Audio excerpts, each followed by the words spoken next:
Okay, hi everyone. Welcome to our Friday seminar series. If you haven't been to these before and you want to know about our events, just go to just Google Oxford Nature Network and you'll see the sets of events there and sign up for our mailing list as you'd be regularly kept up to date. But we have these every Friday off turn time, typically at 4:15, and for this term, at least here in this lecture theatre. We might try another venue for next term. Before I mention today's speaker, I just want to highlight the next couple of weeks of talks. Next week, we've got Jules Pretty from the University of Essex talking about how story creates agency for the nature and climate crises. He's a really pioneering thinker in that space. The week after, we have Christina Banks-Leche from Imperial College on what drives species sensitivity to deforestation. And the week after, we have Professor Sarian Sumner from UCL talking about the natural capital of wasps. So and a few more later on in the term as well. So lots of interesting talks to come. And it gives me great pleasure today to welcome Hugh Warwick, who's a local author, Oxford-based, and the web describes him as a storyteller, though he insists he isn't a storyteller. But he's best known really for his love of hedgehogs, and he's written a book about hedgehogs, A Prickly Affair, and a range of other books, including Landscapes and The Cull of the Wild, which is the book that today's talk will be about. He's brought several stacks of his books, and he'll be selling them enthusiastically in the drinks reception afterwards. So do come along and have a conversation with us then, and have a chat with Hugh. Okay, so I will hand over to Hugh. Thank you. Thank you very much. And that's really nice abbreviation of the very terrifyingly long ChatGPT readout of I've never seen one of me. That's quite alarming. So I'm going to have to go and investigate that. Anyway, thank you so much for coming along. We begin with a simple question, which for this audience is fine. Normally, I speak to, would you like me to stand still? Okay, so I could try. I'm not used to this. I should stand. I can't do a lectern. Anyway, so I normally end up talking to the Women's Institute. I'm a great fan of cake, but this time Stephen lured me with the offer of wine, which is like next down, but it's okay. So I normally do WI. In fact, tomorrow I'm doing a talk in Tame, which I thought was just going to be a hedgehog talk, because I do a lot of hedgehog talks. And I went to look at the website and found out what I'm doing is a hedgehog comedy show. I didn't know that yesterday. So I spent yesterday spending more time preparing an hour and a quarter of rude hedgehog jokes than I should have done maybe doing this. And if any of that creeps into this, I'm really sorry. However, if you are available, I think Tame might not be sold out yet, but you can come along and hear lots of rude hedgehog jokes, or just book me. Anyway, so should we kill hedgehogs? I put this screen up when I was doing a talk in Devon when my book was just about finished, and I thought this is a really good question to put up. They'd introduced, I'd gone out to phone my mum, and I come back in, and the room was filled with people looking really sort of apprehensive. And it turns out that the person organising the event had thought that a talk about the ethics of conservation might not sell well, so he'd sold it as a talk about hedgehogs. Anyway, so it caused a degree of upset. Should we kill hedgehogs? Quick hands up. It should be wow. Whoa, there's a few of you. This is like, oh, you said they were nice. Okay, so this is, I mean, obviously it's a leading question, and I'm sure many of you, and it was a talk I did recently, it was like, but we don't have all the information yet, which is, yes, of course you don't have all the information. It's an entirely leading question. Should we kill hedgehogs? Well, it depends. I'm going to explain to you a little bit about how I got to the point of where I've got to now. Oh, so that button turns it off. Oh, no, that's sorry, my clicker, that button turns the slides forwards. Okay, so we have a little bit of geography game. Anyone know where that is? Scotland. Who said Scotland? Okay, you can maybe narrow it down a little bit. It's not even Scotland. Okay, Orkney. Okay, North Ronaldsay, the most north of the Orkneys. And back in 1986, when I was doing my degree at Leicester Polytechnic, I should say, I only moved to Oxford so people would think I was clever. I was doing my degree there, and the opportunity came for my third-year project to go and do a real story, a real project idea. And this little island, all the way up there, in 1974, the postman, Mr. John Tulloch, had brought 2 hedgehogs to the island to try and control garden pests. This was something he'd heard on the TV. He said, if you want to control garden pests without using chemicals, it's really good to have hedgehogs in your garden. If you don't have hedgehogs in your garden, why don't you get some? And not expecting people like the postman to go down to his aunt in Aberdeen and pick up a couple. So the island itself is very small. It's 5 miles from tip to toe, about a mile wide. And in 1985, there was a report in that quite robust and august scientific journal, the Daily Express, suggesting there were 10,000 hedgehogs on this island, which was not true. But it was an idea that this increased numbers of hedgehogs on the island seemed to correlate with a decrease in breeding success of ground nesting birds, in particular the Arctic terns. And so I went up in 1986 to count the hedgehogs, to see what was going on, see whether I could see whether hedgehogs really were having an impact. And it was a wonderful introduction to sort of doing field work, to trying to answer complicated ecological questions. Whilst I was there, the Bird Observatory decided what they would do was organize an airlift of hedgehogs from the island. And I was the very boring person going, well, yeah, but maybe I should analyze the data and find out how many there are first. And they said, oh, no, we'll just get rid of some hedgehogs, mainly because there was a good press opportunity coming. So they airlifted a couple of hundred hedgehogs off the island. I went back there 1991 to repeat the study. There had been about 500 hedgehogs the first time, about 150 the next time I went up there. Hedgehog numbers had declined. Bird breeding success had declined as well. And I spent an awfully long time watching Arctic terns. Now, has anybody spent time in an Arctic tern colony? No, my goodness, no. Oh, you have. Okay, so in Orkney, they're known as Pecky Turno. And they are evil bastards. I mean, they may be beautiful, but they will hover above your head. And they have got this amazing sharp beak, which is designed specifically, evolution has designed it specifically to impale into the skulls of ecologists. And so when you're going and ringing chicks of Arctic terns, I'm not a ringer, I was a scribe, but when you're doing that, always walk next to somebody much taller than you. And there was one person there that he wore his woolly hat on the hottest days, and he had his tobacco tin underneath it, and you could hear the noise of the beaks of the bird hitting the tobacco tin. Terrifying. I spent ages sitting with my back against the dry stone wall with these birds hovering above my head, diving down, trying to peck me and shriek in my ear, counting sand eels being brought in from out at sea. The sand eels being brought in, there were far fewer sand eels being brought in, and they were smaller in length. You can measure sand eels just by the beak lengths of the bird, than there were on similar studies around the place. So the Arctic terns were suffering, but it wasn't just hedgehogs eating a few birds' eggs. It was also, there was an absence of food. Also, there were changes in farming practices, which meant that the birds were having their nests rolled at odd times of the year. There was a whole bunch of other factors at play. I found it utterly fascinating, so that when again, another little bit of geography. Anyone know these islands here? The Uists, South Uist, Benbecula, and North Uist.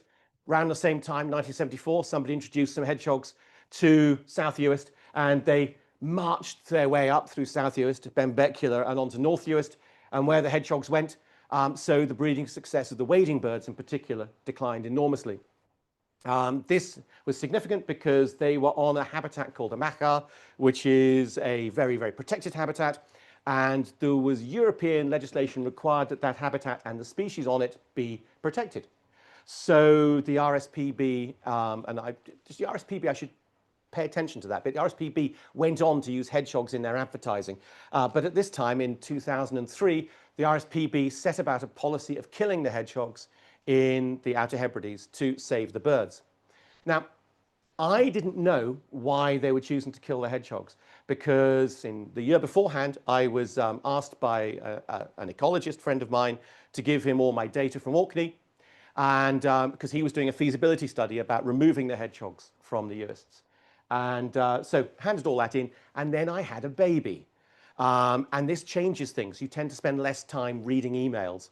I paid no attention at all, was really surprised when the news came that they were going to kill hedgehogs. And I was thinking, well, something must have happened. There must be some scientific reason why my friend had decided that was the only course of action. So I bid to go and record a piece for Radio 4 up there for the Natural History programme, had a It was a fascinating trip up because they paid for it. It was lovely. I'm not used to this sort of thing. Travel all the way up to the Outer Hebrides, but by plane.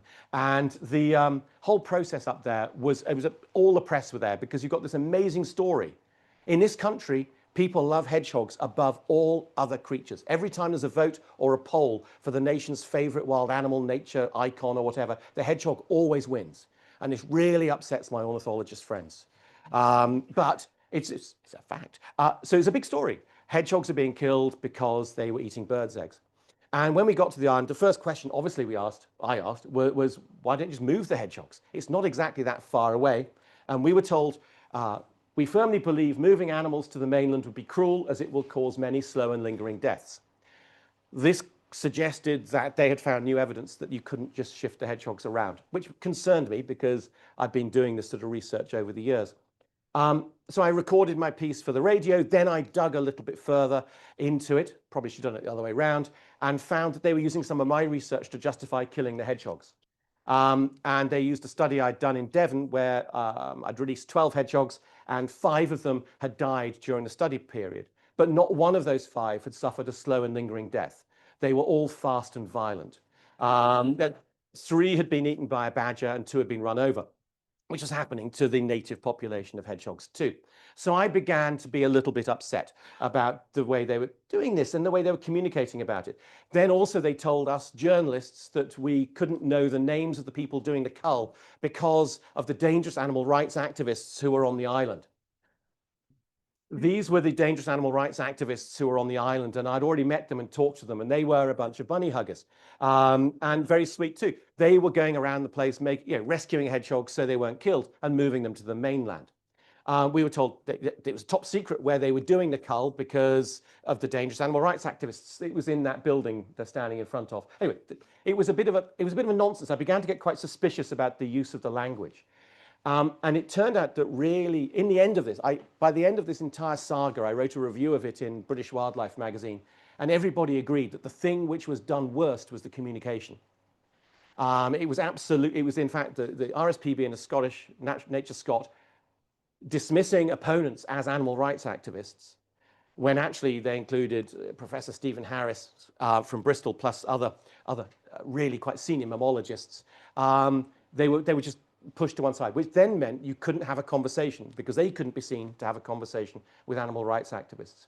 Anyway, the story goes on. I ended up thinking, well, we've got to try and stop this happening. So gratuitous hedgehog photographs. And one of the things I decided to do was just see whether they did suffer slow and lingering deaths. What had happened, it turned out, was my friend had done his proper due diligence, written a report, and the conservationists didn't like it. So they then handed this on to Professor James Kirkwood, who was the chief executive of the Humane Slaughter Association, to do an assessment.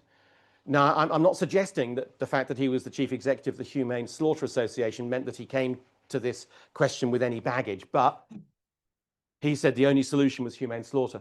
So anyway, I thought, well, what we'll do, we'll go and take 20 hedgehogs from the island, give them a health check, stick a radio transmitter on them, and follow them to see whether they suffer slow and lingering deaths. And if they do, we have to agree that killing the hedgehogs is going to be a more humane solution to the problem. And also, it actually throws into question a whole bunch of work done by hedgehog rescuers around the country as well. Well, what I showed was they weren't immortal, but they behaved like normal hedgehogs. And I wrote a paper, and then we thought, well, that'll be it. Surely they'll stop the cull. But it turns out that because I was in the other side, they wouldn't listen to me, even though peer-reviewed publication. So we had to get the SSPCA, the Scottish equivalent of the RSPCA, to change their mind, and then that meant the whole thing stopped. This whole saga is still going on today. They've stopped killing them. In fact, they've stopped most of the work. In fact, there are probably more hedgehogs in the Uists now than there were when they started. It's been a colossal waste of time and money, and it was possible if they'd listened to us right at the beginning, it might not have been the case. But it got me really interested again in this whole story, especially when I went to give a paper at the European Hedgehog Research Group conference, and there was a guy had come over from New Zealand to talk about how they were killing hedgehogs in New Zealand. And so in New Zealand, in 1860s, the colonists had arrived. They'd looked around the place. They'd gone, this place is gorgeous, but you know what it's missing? And they wrote back to England and said, please send hedgehogs. And for a long time, I mean, obviously, famously, New Zealand is beset by many invasive non-native species. For a long time, the hedgehog was considered to be the most benign of the terrestrial mammalian predators. But now they're recognized as actually having a dramatic impact on invertebrate life, bird life, lizard life. So they've started killing them. And I was like, well, you don't need to kill hedgehogs because we've just done all this. Anyway, he took me to one side, very kindly, slapped me around the face and said, stop being an idiot. What are we supposed to do? And said, you know, in the US, you could pick the hedgehogs up and you could move them to the mainland. What are we supposed to do with the hedgehogs we catch in New Zealand? I was going, well, I don't like this. Evidence, facts, hate that, got prejudice. I like my prejudices. And it was the beginning of the realization I have this massive collision, which, accept it, you will probably all do too, between your head and your heart. My heart was very clear. I don't want to kill hedgehogs. But actually, no, I wrote an article. People shouted at me, but I wrote an article saying I can't see a reason not to kill the hedgehogs in New Zealand. The options available, the contraceptive doesn't exist. Then keeping them in a hedgehog zoo until they die of natural causes is absurd. And no, there is no point trying to ship all the hedgehogs back to the United Kingdom to replenish our depleted population. Please don't start that again. But I'll happily talk about that later. But it was, I say, this interested me. I had an idea. I thought there are lots of other issues like this where you've got your head and your heart in collision. I pitched an idea to Bloomsbury and they commissioned my book, Cull of the Wild. I was absolutely thrilled when they gave me this opportunity to dive deep into it. And the first sort of nature writery conference I went to after getting the commission, I was full of, they've bought the book, it's really exciting. And every single person I spoke to said, hey, you're brave. I was going, no, really, I'm not brave. Just, this is fascinating. Surely it's, yes, I know it's fascinating, but you're brave. Anyway, so I was a little bit nervous as to how the book would be appreciated or otherwise. So I began the process by, oh, sorry, this is really gratuitous. Last week I got an email from ZSL. I've won something, first time ever, apart from a couple of premium bonds and the odd prize at a raffle. I have, there we go, the ZSL Clarivet Award for Communicating Zoology. I am going to get a certificate and money. Yes, oh, sorry. I love the fact that you waited till you had the word money to see it was actually, was it worth applause? Clearly it was worth applause. So yeah, I'm quite cock-a-hoop about that. Anyway, so when I started writing this book, the very first word on the first page was prejudice, because I wanted to be very clear about the fact that I recognize I have a whole bunch of prejudices about nature. I'm an animal lover, I'm a bunny hugger. I stopped eating meat 40 years ago, 10 years as a strict vegan, though now what's happened is I've discovered that my willpower is not as strong as Women's Institute cakes are good. So now I'm a vegan. In fact, I'm trying to get this into the OED. If anyone can help me with this, vegan, which means vaguely vegan. So it's soy milk in my tea, oat milk on my muesli, but when it comes to a really good coffee and walnut cake, I don't care. You can have chopped up hedgehogs in that if it's good enough. You're not recording this, are you? No, it's fine. Good. That was a joke. I draw the line at chopped up hedgehogs in cake. So, oh God, if you come along tomorrow, there's a whole thing about hedgehog cakes and the hedgehog bake-off. I've run a few hedgehog bake-offs, and you always get somebody who's got it wrong. It's supposed to be cakes. Right. So anyway, prejudice. It's a slow burn, but it works. Okay. I recognize I've got prejudice. I feel I get upset when images which will appear on social media of people standing over the corpses of animals they've killed because they are inadequate. It upsets me. I feel pain. I feel sick. I feel nauseated by that sort of action. People taking pleasure from cruelty to animals, hurting animals, killing animals, but also it extends. You don't need to eat a steak. I mean, it's only a matter of pleasure that you're doing it. It's just pleasure. And you're taking pleasure from the death of an animal. Yes, you've passed that on to somebody else who earns less money than you, but it is something which is still, it hurts. These are things which I feel very strongly about. I recognize I've got all of this baggage when I'm coming to a conversation with people who maybe make a living out of killing animals. So every single conversation I had with, every email I sent to gamekeepers, etc., started with, these are my prejudices. And by doing that, I'm hoping you recognize you also come to this conversation with your own set of prejudices as well. This also, the idea of the social media bubbles, which is fantastic. You're inside your bubble. It becomes more and more reinforcing. Every single comment is never strong enough, because if you don't actually I hate this with that amount of anger, you're just pathetic. So it becomes more and more reinforcing. And the fact that you're in a bubble means that there is a lensing effect with the edge of that bubble. It means when you look out of it, you're seeing a distorted vision. It's really important to recognize that. So I tried very, very hard to be honest. Oh, God, it was difficult. And start asking big questions. Should we play God? Should we even do this? I thought this was simple. Of course, we should maybe step in and do stuff. But then over time, I've met people from different cultures who go, well, why would you do that? Why would you kill another animal? It's just culturally, it's something that we think about, I think about anyway. Other people don't. It's something we should really question. We're making an assumption based on a set of values which are different to other people. If we're going to intervene, what are we trying to protect? Is a species actually that special? One of the conservationists I talked to, he said, yeah, you think the loss of a species is a terrible ecosystem catastrophe. He said, an ecosystem catastrophe is not having clean air to breathe, clean water to drink, food to eat. A catastrophe is having a political system where your children get killed because of their political views of their parents. Yeah, those are catastrophes. Why are you worrying about the loss of a species? And it was like, okay, these are, and was there a time we would like things to be as they are? Was there a time back when it was better? And how do we look at that without sounding like an eco-Farage? You know, back before all those things which didn't look like what they should do were over here. Yeah, well, should we go back to you quickly fall into a Stuart Lee sketch. I recommend this one, when he talks about all the Neolithic farmers coming over here with their modified grains and grasses, you know, trying to overcome the Mesolithic farm. It was a really good sketch looking at this absurd idea that there was a time when things were better. Things are changing all the time. So what are we trying to achieve? I also had the pleasure of talking to a number of very, very wise and clever philosophers. Thank you to all of them. And it's great because most places, if you go, well, I really need to meet and talk to some philosophers. Where am I going to find them? In Oxford, you can't throw a stone without hitting a philosopher.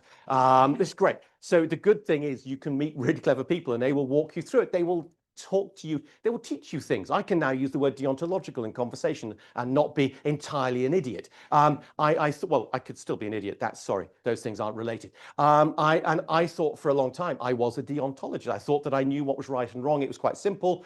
And now I recognize I am, as I describe in the book, a reluctant utilitarian. One of the books I was advised to look at was Would You Kill a Fat Man? And it was I don't know if any of you have come across trolley problems. You must have come across a trolley problem, runaway tram.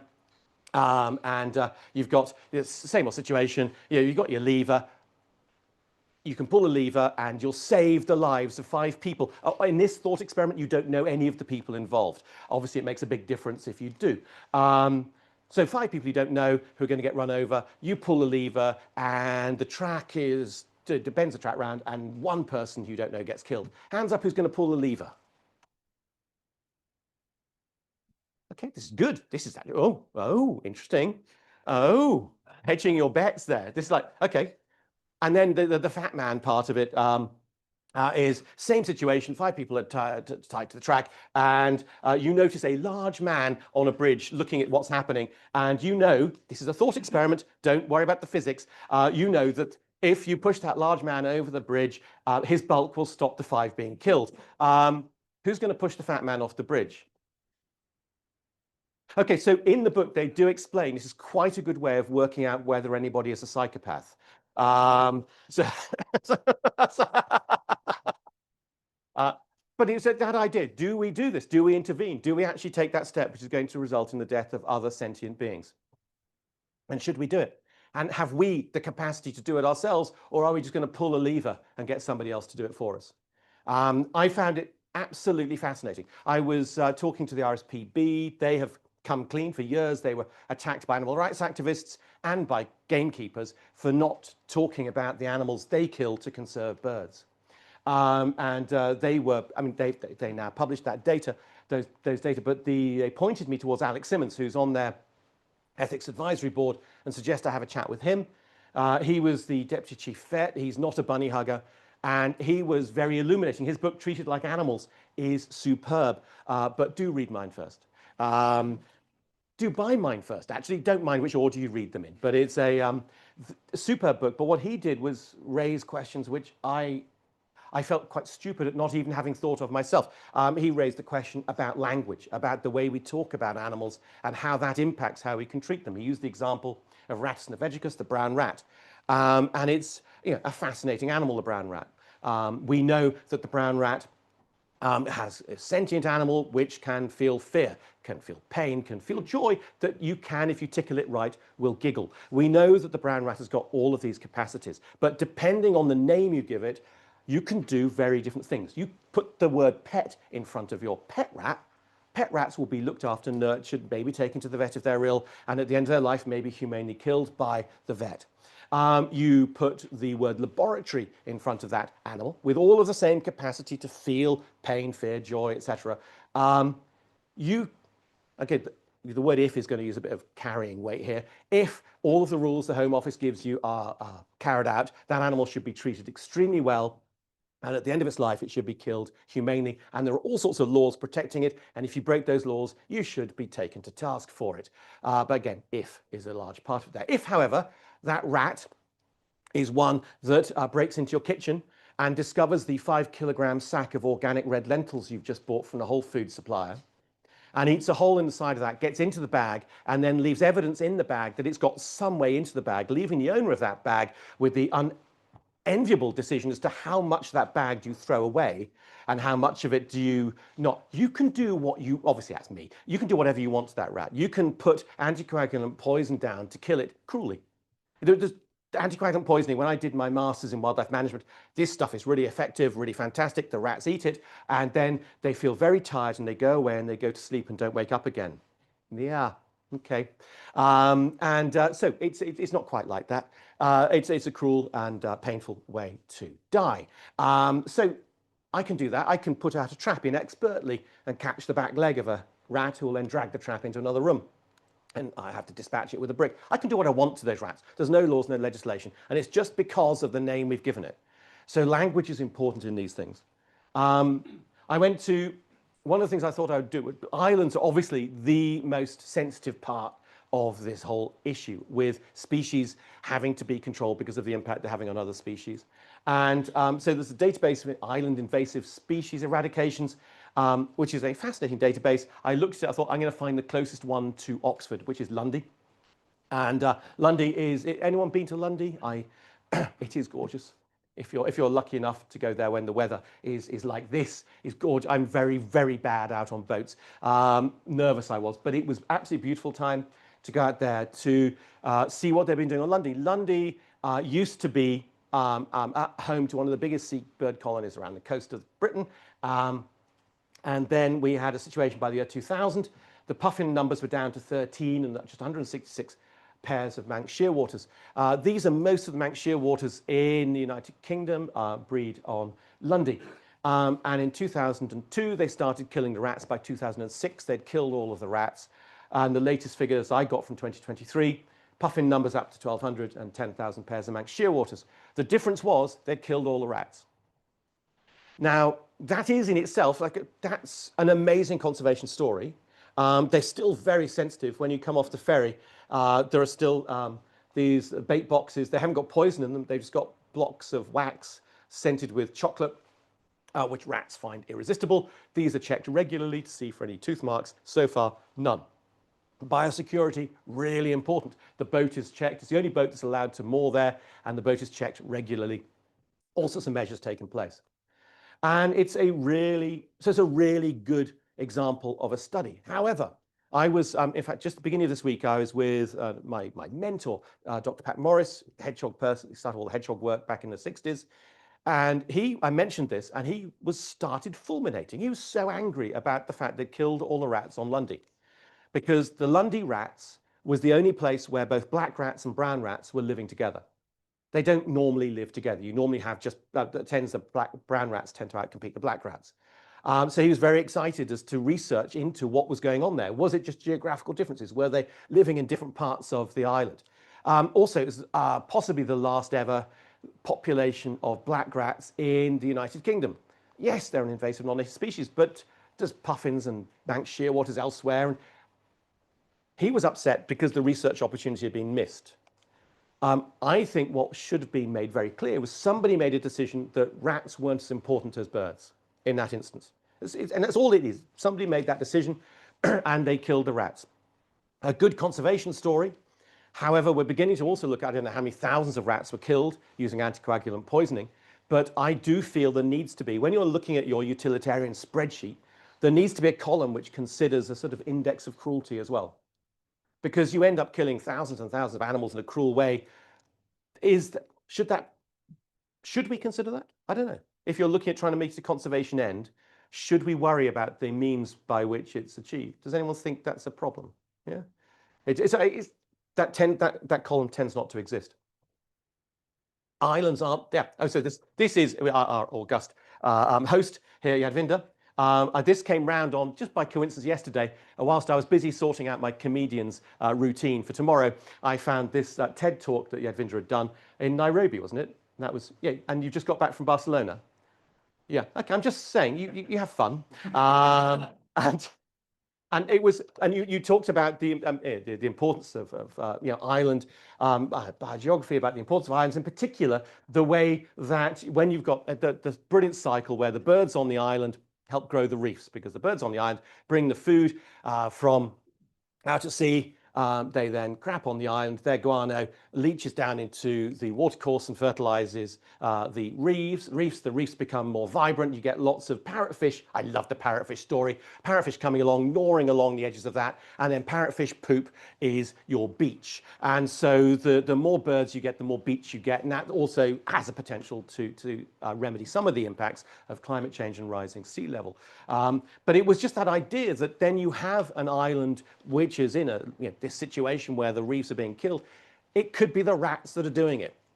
So it's not just saving your storm petrels or your Manx shearwaters or your puffins. You could actually have quite significant environmental impacts by removing rats from an island system like this. I should say there are loads of examples in the book. I'm skimming through, obviously, because there is wine, and we know that is an opportunity to buy my book when you can then read the rest of it. Other places, islands, other rodents to go and look at. When I was doing my degree, we knew the reason why red squirrels were disappearing was because grey squirrels outcompeted them. And now we know that grey squirrels carry squirrelpox virus, which they're immune to, but it kills the red squirrels in a horrible sort of myxomatosis type way with boils and things all over their face. And they outcompete them in many respects too. And I wanted to go and meet somebody who had actually managed to bring red squirrels back. And Craig Shuttleworth on Anglesey has done just that. So Craig was actually quite reluctant to meet me to begin with, because the last time he'd done an interview for the BBC, animal rights activists had got so upset that he'd been killing squirrels that they published his name and address. He got abuse sent to his house and worse. And I think that ended up with his wife and the kids moving to a different part of the country. Yeah, it was a horrible experience for him, but we emailed back and forth, and we ended up having a serious and interesting conversation.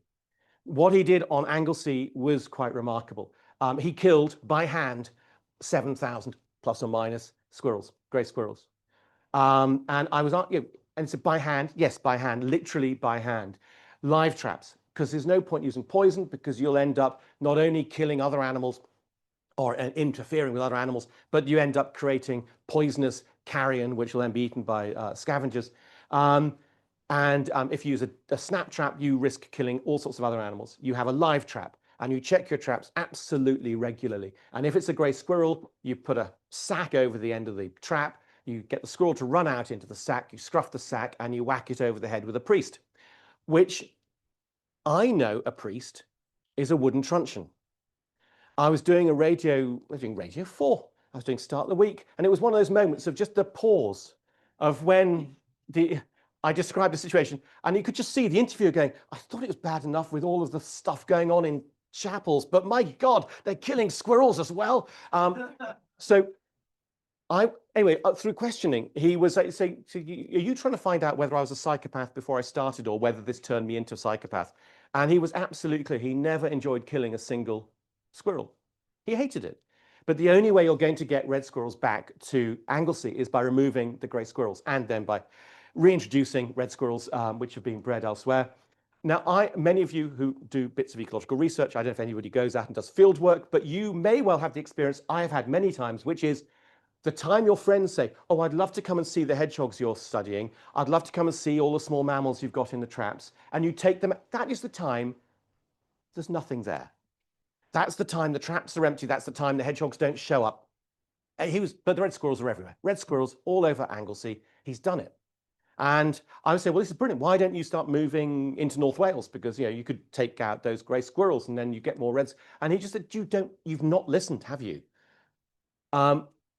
He eradicated the squirrels, the grey squirrels on Anglesey. If you start killing the squirrels on mainland Britain, all you're doing is controlling that problem. You're not going to eradicate that problem. And all control is harvesting. The squirrels aren't going to stop having sex just because you've decided you want to kill them. There's going to be more squirrels coming, like there are more hedgehogs in the US than there were to begin with. So okay, that's actually quite important. There are people who really, really want to kill squirrels. And yes, there's some argument about creating cordon sanitaire to stop the advance of grey squirrels in Northumberland. But there is also a bit about, well, if you keep on controlling squirrels, at some point, you're going to run out of money or energy or bullets, and all of the work, all of the death will be undone because the squirrels will come back. And also, there's another aspect of this about the grey squirrels is that for many people, grey squirrels are one of the only mammals they get close to out in suburbia. Though actually that one's at Centre Parks, I should say. But in where I saw the ringneck parakeet, a similar sort of situation, ringneck parakeets in St James's Park, those moments of connection with nature for people are really, really important, I believe. And I find, okay, it's just a squirrel. So what? You've actually got maybe a kid getting really close to a sentient wild animal for the first time. Absolutely brilliant. And same with the ringneck parakeets. Yes, they are having an impact on breeding success of nuthatches, woodpeckers, bats, and all sorts of things. Yes, there are people doing the RSPB bird count in their gardens in London just getting fed up with the fact they've got nothing but bloody parakeets on their bird feeders. But looking at the joy that people are having feeding a parakeet in St James's Park, kids in particular, it was like there is so much to be said. This is an invasive alien non-native species, but it has a value, and a value above and beyond anything you're necessarily going to be easily squeezed into a spreadsheet. This is one of the easier stories, possibly. I can't imagine this. Actually, would anybody think it wrong to just wipe out all of the mink now to allow the water voles to return? Just kill all of the mink. It's a good one. Because we know that you can do all of the riparian management to make a river water vole friendly. You can spend all of your time doing that, and you can go and get a container load of water voles from Derek Gow down in Devon and release them. He breeds them. Release them there. But if you haven't got rid of the mink will simply eat them. The mink are very, very good at doing that. The mink are gorgeous. Mink are wild here because people decided that breeding mink to kill for make fur coats was a really good idea. There's a lot of blame heaped on animal rights activists about them. They caused the problem by releasing mink into the wild. Mink were breeding wild as soon as they arrived here. They've been in the wild the whole time. So it's a bit of a nonsense to blame animal rights activists. I wrote this book, slightly disturbingly, with a mink coat hanging next to me, because my mother died before I started writing the book, and I cleared out the house and I found her mink coat in the back of the wardrobe. If you've not stroked a mink coat, you can understand why people would want to do this. So, I mean, my dog's ears are nicer, but it's still something. I mean, he prefers my wife, so the mink coat has to do. But it's a gorgeous thing. I can really appreciate why people would love to have that sort of, but obviously it's a deeply disturbing and cruel process. Mink are superb, elegant, brilliant predators, and where you've got them, the water voles will not recover. And so I went to meet Professor Tony Martin, who had written a paper in Mammal Review, I think it was, talking about how he reckoned we can get rid of all the mink in mainland Britain. And it's like, well, seriously, we can do that? Yeah, and he's found a way, he's found a thing, he's found a flaw in the mink's otherwise brilliant strategy to exist. I should say Tony Martin is an extremely, amazingly extreme character. This is his front garden, back garden. And he dug out an entire layer. He loves wildfowl. And he just has this enormous area fenced off so foxes can't get in, badgers can't get in. He reckons he's got most of the UK's hedgehogs. It's just this amazing spot. And this is the mink raft that he developed with the Game and Wildlife Conservation Trust. And the mink raft works on the principle that minks will go into the trap. He has the most amazing lure, little plastic golf balls with holes in them. And he sticks a cigarette filter, which has been dipped in the anal secretions of mink. And has anybody smelt the anal secretions of it? You have. You will understand what's coming. So he had this theory that he never got COVID because of the work he was doing. Because when he got a dead mink, he would then carefully squeeze and dip the cigarette filters in and put them into the freezer. He pulled one out of the freezer, and I had two pairs of plastic gloves on, and he handed me one, and this is a frozen one, I should say, and it was one of the most staggering smells ever. So imagine summer holiday and you've forgotten about the onions in your vegetable tray, which is in your larder, and you've come back from that, and then the squidgy brown mass of sort of rotten onion you've then stored in a trucker's armpit for a month, and it was stunning. I mean, sorry, do you want to give me your description, your sort of okay, yeah. Afterwards, let's have a chat about what you were doing squeezing mink's anal glands, but that's another. Anyway, so this lures the mink to it. The trap then sends off a signal to everybody who's taking part in the project, and whoever's nearest comes along, and if it's a mink, they dispatch it with an air rifle, and if it's not, they release it into the wild. And what he's discovered, sorry, what time do I have to finish talking? I'm conscious of. 10 minutes or so? Oh shit. Okay. No, I'll go fast. Okay, so point is, what he discovered is the mink have an elite effect. I'd not come across this ecological idea before, but basically, whereas most species, when you have overcrowding, their breeding goes down. This one, you have undercrowding, their breeding goes down. And he's been doing this in East Anglia. And when I spoke to him, he reckoned there may be 5 or 6 females left in East Anglia. And the project expanded to South Downs area now, and he reckons that with the support and money we can do it. And you should listen to him because he did it before. South Georgia, he managed to run the project to remove. That's the last rat on South Georgia. He managed to kill all the rats on South Georgia. Now, I was asking why wouldn't you do the same policy with the mink on the islands around the UK? He said you couldn't do that without being cruel, because what will happen there is you won't be able to get to the islands quick enough because the trap may be set off, there may be a storm, the mink may starve to death. And he was very conscious of the impact on the welfare of the mink. However, he didn't have a column in his spreadsheet for the rats on South Georgia. I mean, they've successfully done it, but I don't know how many tens or hundreds of thousands of rats were killed, but they're using anticoagulant poison, and that will have had a massive accumulation of cruelty in doing that.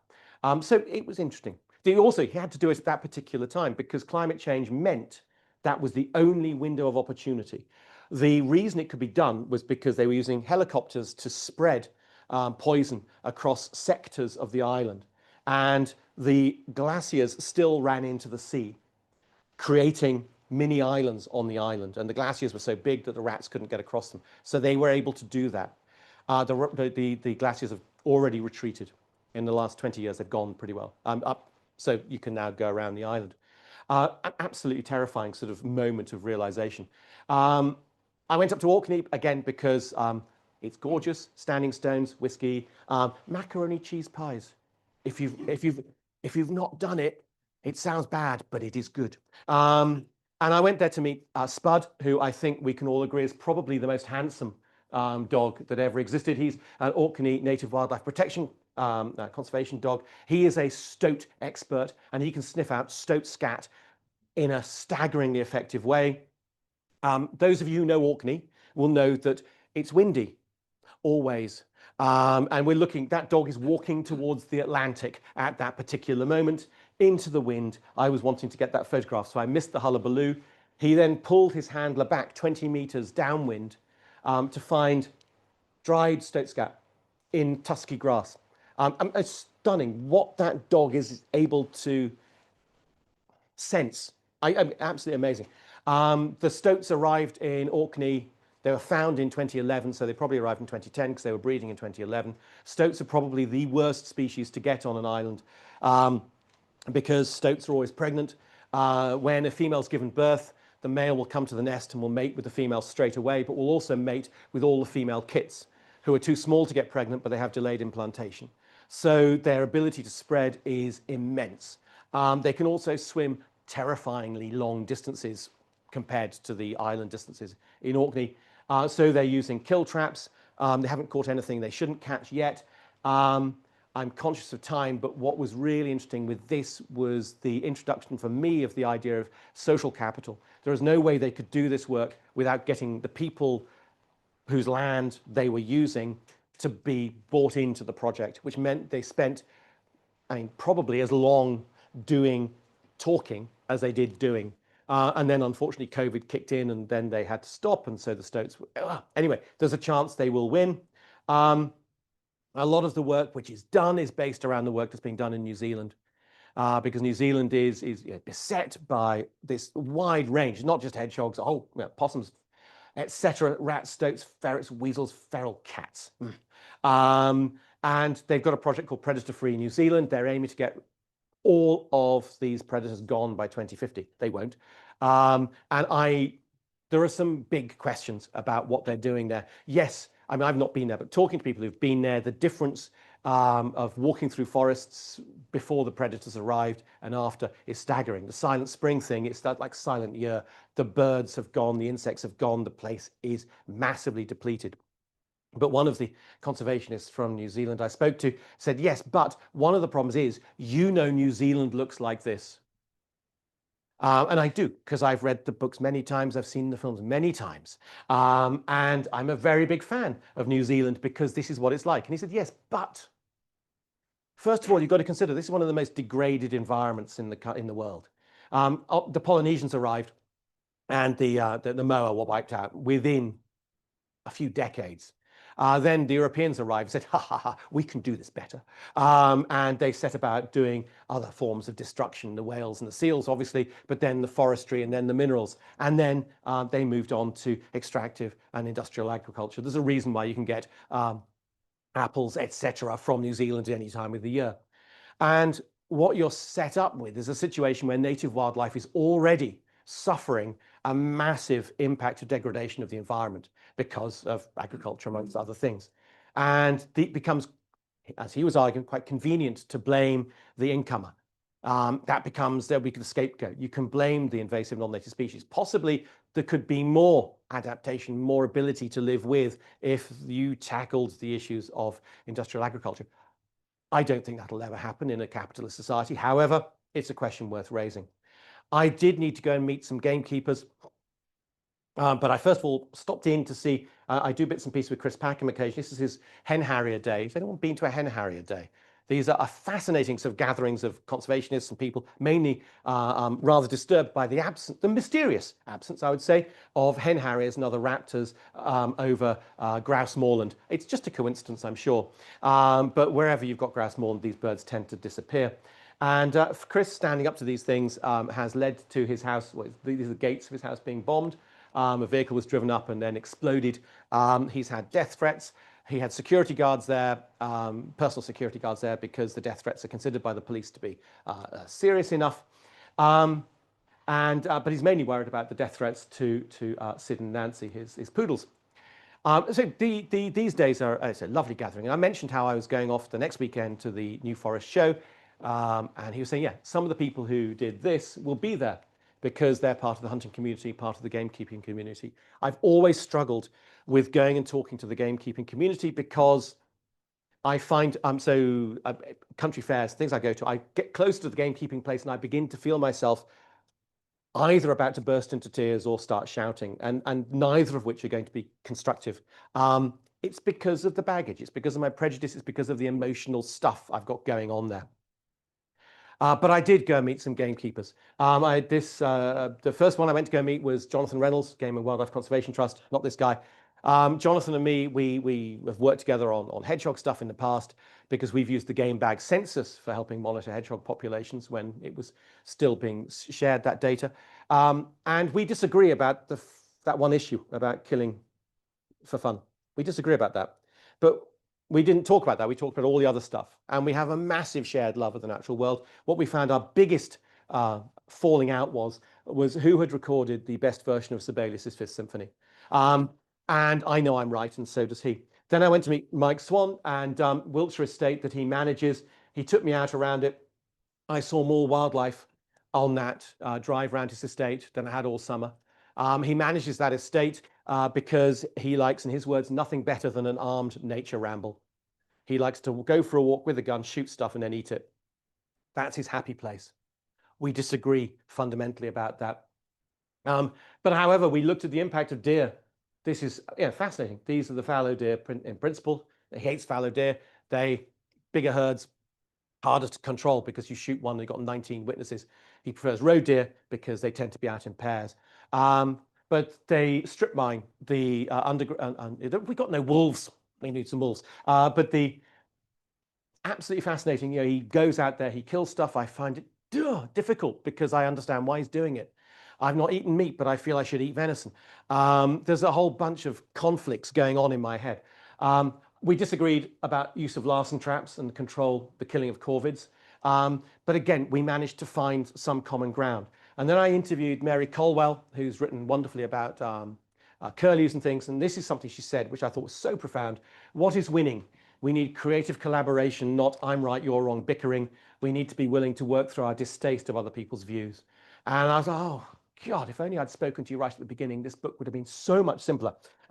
Really important, I feel, to be able to do that. When the book came out, I thought I was going to get flack. And I did a little bit. Trooper Snooks on Twitter. He's a hunter. He got grumpy with me. We started chatting. He ended up writing a review of my book. And I looked at my tweets first thing in the morning. I looked and this tweet said, I really love this book. I was like, wow.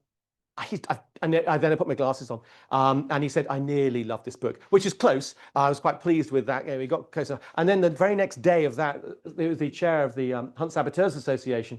Again, got a bit grumpy with me. We had a conversation offline, and now they've got it in their library. Animal Aid is selling it too. For me, that is actually the greatest sign of success, is that these two people who are in bubbles, who are very self-reinforcing bubbles, for a brief moment at least, stepped outside and were able to see that possibly things are slightly more complicated. Because if anybody gives you a simple answer to a complex problem, they're either a liar or a fool. Anyway, the very end point, wine. This is significant, the wine. So I was interested. There's a Rory Stewart who does podcasts and all sorts, was a Tory minister.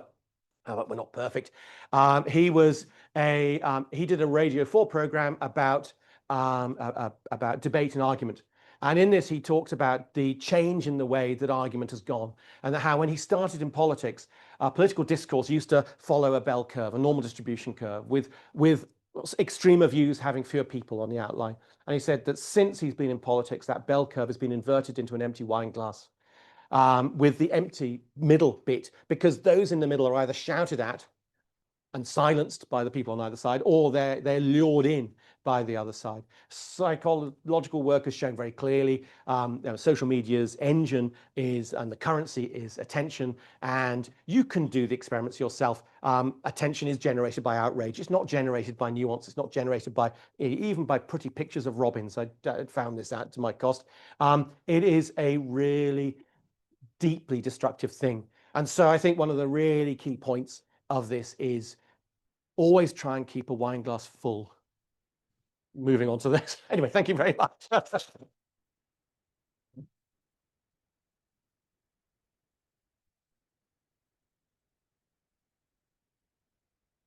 Thank you, Hugh. We've got some time for questions. I think you might get some more attendees to your stand-up hedgehog show as well from today. Great. We've got about 15 minutes. I've got questions. I'll kick off with one. I mean, I'm sure this is a good reason to buy your book, but you describe some of your conflicts and dilemmas. Let's say the eradicating a rat from seabird islands. Where in the end do you come down if you have to make a decision on that? Well, again, I say if somebody's going to give you a simple answer to a complex problem, they're either a liar or a fool. So I'm not going to give you a simple answer because it might be turned into a politician. Every situation was going to be different, and it's like if you've got a situation where you can actually eradicate the species which is threatening to cause the extinction of another species, I can see that is something which is a good thing to do. But what I feel is missing in my reluctant utilitarian spreadsheet worldview is that most conservationists don't have a column for cruelty. And I think the acceptance of these things, it's not just, oh, it's necessary to do it. You can't just dismiss it like that. You have to accept that. And that has to then be scaled up. So, I'm going to go and kill one problem hedgehog, or I'm going to kill 10,000 rats. It's the amount of cruelty involved with that. I feel that has to be scaled up. I don't quite know why I feel that, but I do. In fact, Stephen was interviewing me for the podcast before this. We talked about very different things. Do listen to the podcast. And it was that idea that far cleverer people can understand why. Maybe I feel strongly about that, but I really do feel strongly that we should acknowledge and accept when we're causing cruelty. Great. Thank you. Okay, we'll go open up to the floor. Okay, Ricardo? I should wait for that for the online audience so they can hear you too. Thank you. Well, thank you so much. It was a fascinating talk.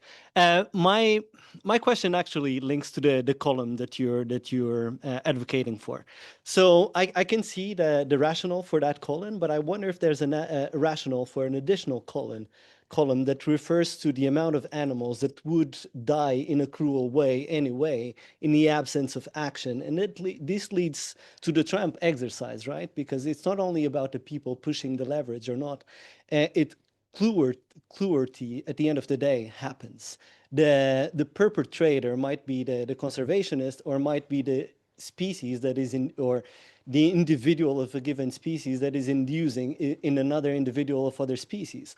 But the net result of cruelty is that it happens regardless. And the amount, if you eradicate a population from an island, there's one point in time in which a massive amount of cruelty takes place. If you don't do that, you have considerable amounts of cruelty going out throughout time. So there's a multiplier effect there. So I was wondering, when it comes to this column, which columns should we add?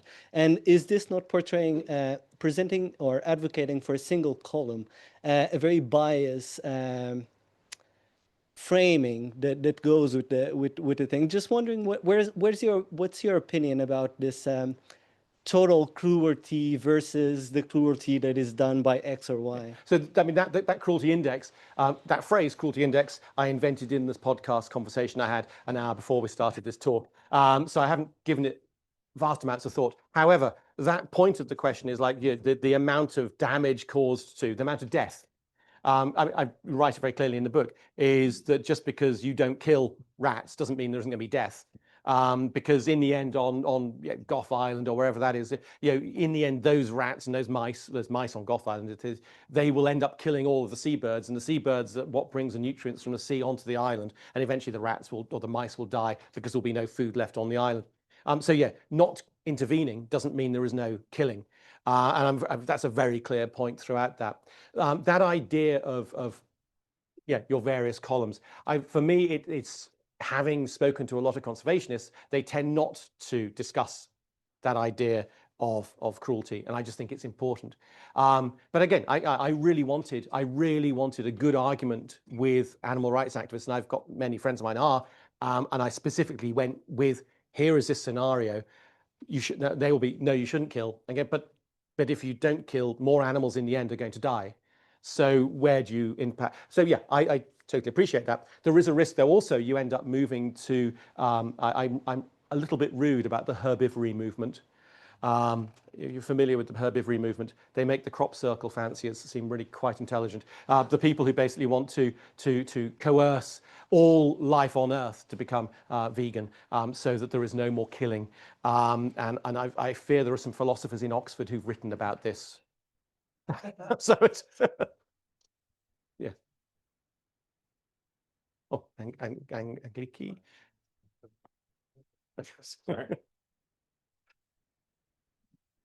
Thank you so much for the talk. It was funny, lucid. I really, really enjoyed it. I'm a vegan also. I share many of your prejudices. I have a very hard time talking to people who are pro killing animals for fun. I find that I approach those conversations with a cudgel, or a priest or whatever. And I've been trying very hard to figure out ways to be better at doing what you do, to like build bridges and come to common understandings. Do you have strategies that you find work? How do you approach that problem?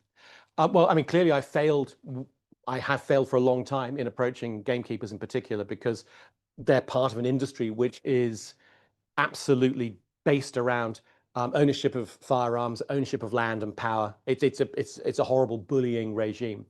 But when I can meet people I can actually get over that first hump with, I mean, as you see, I tend to use humor, because whilst I treat things very seriously, I tend to use humor because it breaks down a barrier. And so with the two guys from the I mentioned, we spent a lot of time laughing, because it is ridiculous how very different we are in these points of view. So I tend to rely on humor. But I would also say when I was in my 20s, I was very sure of myself. Now I'm in my nearly 60, I am less sure of myself, because I've spoken to many, many more people who are in many respects absolutely wonderful human beings, but we've got this one little thing which is different. And the example I give in the book is the Dean of Divinity at Magdalen College. My son was a chorister there, so I spent 5 years going to evensong all the time. I would make notes, because I'm an atheist as well, and I would approach the Dean of Divinity on the way out and just go, well, so you said this, but it's contradicted by the Dean of Divinity. And me got on really well. Socially, he was very radical, environmentalist, peace campaigner. He was everything you would want. And we have this bit, one of us is right and one of us is got a mental illness. But if we don't talk about that, we actually get on with so much else. So I would say common humanity. And yes, you may disagree fundamentally with somebody, but actually most people agree about most things most of the time. It's just we're encouraged to focus in on the bits where we disagree, because that presents a tension, which is the currency. I mean, obviously it was bad before, but it's just worse now. You touched briefly on control versus eradication. I'm just curious, how important is that possibility of eradication when you're considering these from your reluctant utilitarian point of view? Because in circumstances where really best case, you're only going to get control, even in isolated areas, for instance, like Anglesey, if that wasn't possible, do you find it then really hard to justify at all? It's a really good point. I mean, I think it's, the hedgehogs in the Outer Hebrides, for example, I don't see them ever getting rid of all their hedgehogs unless thermal imaging technology from drones improves to such a point that they can, I don't know, drop a payload at night. It's just it's just not going to be feasible. So therefore, the question is it worth trying to remove all of those animals? And in this instance, now we're moving them alive, or are there better strategies? So actually fencing the bird colonies and having people out at night during the breeding season, because only during the breeding season that this is a problem, patrolling it with torches and removing any hedgehogs they see going near the bird colonies. It's a learnt behavior. Not all hedgehogs do it. If you're going to go in and kill, is it going to solve the problem? If not, why are you doing it?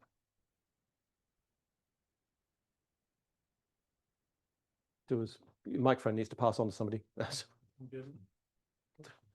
There's some up, back, right, mid, right, back, right. Don't ask an awkward question. I know you.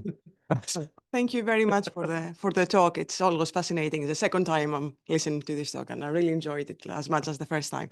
I'd like to ask kind of something that follows up from the question was asked before about the cruelty columns. I was going to ask, like, what would you consider what would you put in that column? Because not all death is cruel, and not all action of killing is a cruel action of killing. And for me, cruelty will imply, kind of going back to your comment, intention, a certain type of intention that probably you will not be able to subscribe to animals. Like, I don't think that a hedgehog that's going and eating an egg is cruel, trying to be cruel to the animals. So what would you put on that cruelty column? So, yeah, but you know I'm just making this stuff up, right? But also that's the thing, when you're writing books, you can just make stuff up and then you just have to justify it afterwards. I don't know, but there would be, and this is why I say somebody far cleverer than me needs to be looking at this. It's just the fundamental aspect of it I feel is important. I mean, the bits in there. How sentient is the animal? I would say that whilst worms are fantastic and gorgeous and wonderful creatures, they don't appreciate a bassoon, but it's been tried. That was one of Darwin's best experiments. They probably don't have the same sense of self as a rat, which doesn't have the same sense of self as a chimpanzee. So there's different levels of complexity of sentience, which I think needs to be considered.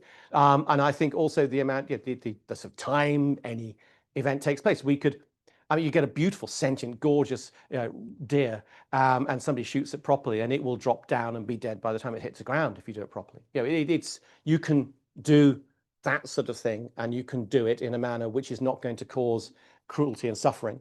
I mean, obviously, if you chase a deer across Exmoor because you really are inadequate, then when it's cornered, then you kill it, then you're just an idiot. But there's you can do these things in a manner which is less, it's more humane. And I think the question is, like, should it be put into the column, and the extra cost that involves, should that be considered? I think it should. I simply don't know, because I'm not a philosopher or an ethicist. I count hedgehogs and have ideas. There's somebody up there, Susan?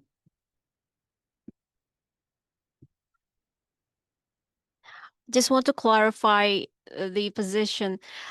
Would you say that the culling is worth it or ethical only if it's really going to solve the problem? How are we going to measure whether the culling is going to solve the problem? Is there any available framework out there that can help us to assess? Because even for infectious disease control, culling has also been practiced, but it's not always the case that after you do the culling, the spread of the disease will be reduced. So is there any available technical or scientific framework we can use to assess whether it's worth it? So is there sort of a framework which we can assess whether the culling is actually working?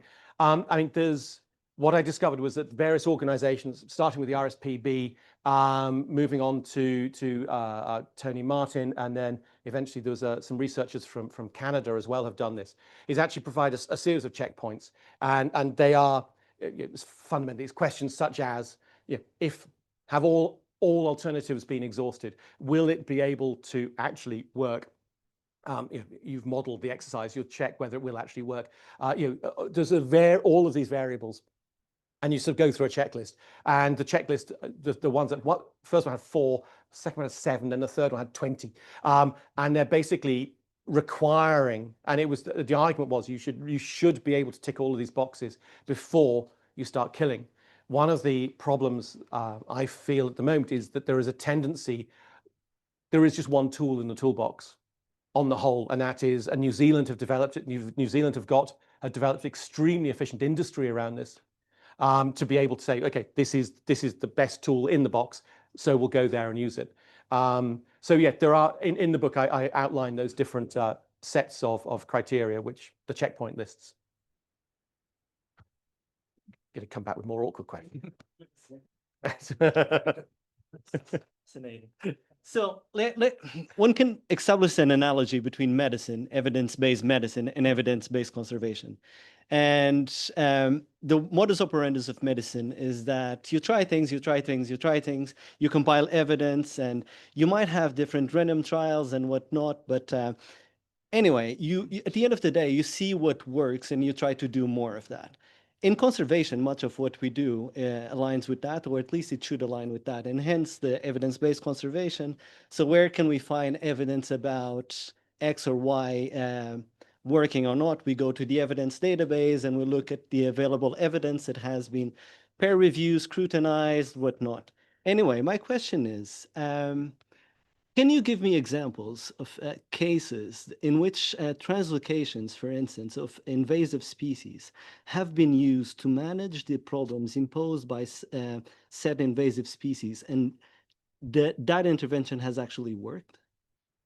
The hedgehog examples are really quite pertinent to this, because no, they didn't work, but that was because hedgehogs were only one small part of the problem. And I think this goes back to the fundamental bit, which is we tend to look at the invasive non-native species as the problem, when actually it's the problem within a wider environment, a set of environmental degradation, which will create that. Off the top of my head, I can't think of anything. Have you go to that database, the island database thing, which is about 15. Oh, you have? Oh, okay. So, I mean, they have the record on there. And I also, in my defense, I've written 2 books since I wrote this one, and I've started a 3rd. So my head is, when your head gets filled, stuff gets pushed out the other ear. So, read the book. There's examples in there. Just a different example from the conserving seabirds or native species, deer, where you will never want to or will eradicate deer completely, but reducing culling populations allows native vegetation to be in a better state than it would be otherwise. I mean, we need to remedy wolves when it comes to things like that. And actually, yes, half of our deer species are invasive non-native species. But again, that's that thing of where are we drawing the line? And we're not going to be able to eradicate those. But the continuous culling, the continuous cruelty, you could say, does provide an ecological service. Don't pick holes in my argument, why don't you? We're here. That's just it's damaging my prejudice. Okay, so on that jolly note, I think we'll wrap up. And do come around the corner, and I'm sure carry on here. I'll sit drinks and drink wine, and you can come and ask all and questions. he'll give you a hedgehog joke for every goodbye, I'm sure. So, Thank you.